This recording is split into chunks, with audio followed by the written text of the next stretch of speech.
बिस्मिल्लाहिर्रहमानिर्रहीम। नाज़रीन, आप सब ने एक पुराना तारीख़ी मुहावरा तो ज़रूर सुना होगा कि खड़क सिंह के खड़कने से खड़क जाती थीं खिड़कियाँ। तारीख़ का अनपढ़ जज जस्टिस बाबा खड़क सिंह पटियालवी, जिसने कातलों के साथ साथ उनके वकीलों को भी फांसी की सज़ा दे डाली। नाज़रीन, खड़क सिंह के खड़कने से खड़कती थीं खिड़कियाँ आपने मकूला बचपन से सुना होगा, मगर इसके पीछे की दास्तान का नहीं पता होगा। खड़क सिंह पटियाला के महाराजा के मामू थे। पटियाला के सबसे बाअसर बड़े जागीरदार और गांव के पंचायती सरपंच भी थे। एक दिन मामूलात से तंग आकर भांजे के पास पहुंचे और कहा कि शहर के सेशन जज की कुर्सी खाली है, मुझे जज लगवा दो।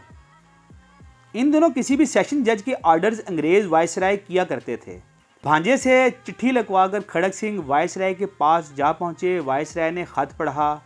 वायसराय नाम खड़क सिंह, वायसराय तालीम खड़क सिंह, तुसी मैनू जज लाना है या स्कूल विच मास्टर? वायसराय हंसते हुए, सरदार जी, मेरा मतलब कानून की कोई तालीम भी हासिल की है या नहीं? अच्छे बुरे की पहचान कैसे करोगे? खड़क सिंह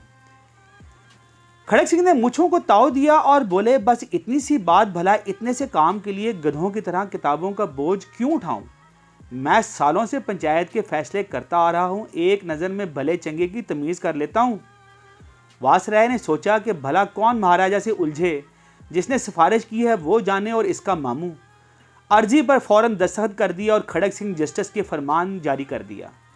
नाज़रीन, अब खड़क सिंह पटियाला लौटे और अगले दिन बतौर जस्टिस कमरा अदालत में पहुंचे। इत्तफाक से पहला केस कत्ल का था। कटहरे में एक तरफ 4 मुलजम और दूसरी जानब एक रोती हुई खातून थी। जस्टिस साहब ने कुर्सी पर विराजमान होने से पहले फरीकैन को गौर से देख लिया और मामला समझ गए। एक पुलिस ऑफिसर कुछ कागजात लेकर आया और बोला, माय लॉर्ड, ये औरत क्रांति कवर है। इसका इल्ज़ाम है कि इन 4 लोगों ने इसके शौहर को कत्ल कर दिया है। जस्टिस खड़क सिंह ने औरत से तफसील पूछी। औरत बोली, सरकार, दाएं जानब वाले के हाथ में बर्छा था और बराबर वाले के हाथ में दरांती और बाकी दोनों के हाथों में सोटे थे। ये चारों कमाद के खेत से निकले और मेरे खसम को मार मार कर जान से मार दिया।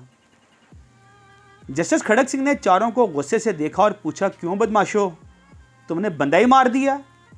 दाएं तरफ खड़े बंदे ने कहा, जी सरकार, हम ऐसा नहीं कर सकते, मेरे हाथ में तो कई थी। दूसरे ने कहा, मेरे हाथ में भी दरांती नहीं थी, हम तो सिर्फ बात करने के लिए गए थे, हमारा मकसद सिर्फ समझाना था। खड़क सिंह ने गुस्से से कहा, जो भी हो, बंदा तो मर गया ना। फिर कलम पकड़कर कुछ लिखने लगे कि अचानक एक काला कोट पहने शख्स खड़ा हुआ और बोला, माय लॉर्ड, रुकिए, ये केस बड़ा पेचीदा है। ये ज़मीन का फड्डा था और जिस ज़मीन पर हुआ वो ज़मीन भी मुलजमान की है। भला मकतूल वहाँ क्यों गया? जस्टिस खड़क सिंह ने पुलिस अफसर से पूछा कि ये काले कोट वाला कौन है? जनाब, ये इन चारों का वकील है, पुलिस वाले ने जवाब दिया। तो इन्हीं का बंदा हुआ ना, जो इनकी तरफ से बात कर रहा है। फिर खड़क सिंह ने वकील सफाई को भी इन चारों के साथ खड़े होने का कहा। फिर एक तहरीरी फैसला लिखकर दस्तखत कर दिए। फैसले में लिखा था कि इन चारों कातलों और इनके वकील को कल सुबह सादक फांसी पर लटका दिया जाए। नाज़रीन, पटियाला में हलचल मच गई। हर तरफ लोग खड़क सिंह के नाम से थर थर कांपने लगे कि खड़क सिंह मुजरमों के साथ इनके वकीलों को भी फांसी पर लटका देता है।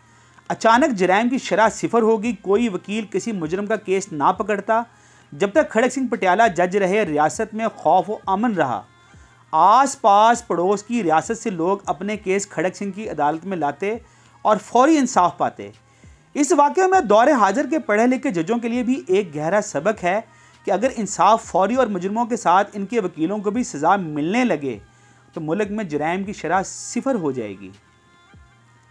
नाज़रीन किरामी, आपसे गुजारिश है कि इस वीडियो की तरतीब में हमसे कुछ गलतियां हो सकती हैं। आपसे इल्तमास है कि अपने कमेंट्स में हमारी इस्लाह करें और अपना बहुत सा ख्याल रखें। अस्सलाम वालेकुम रहमतुल्लाह।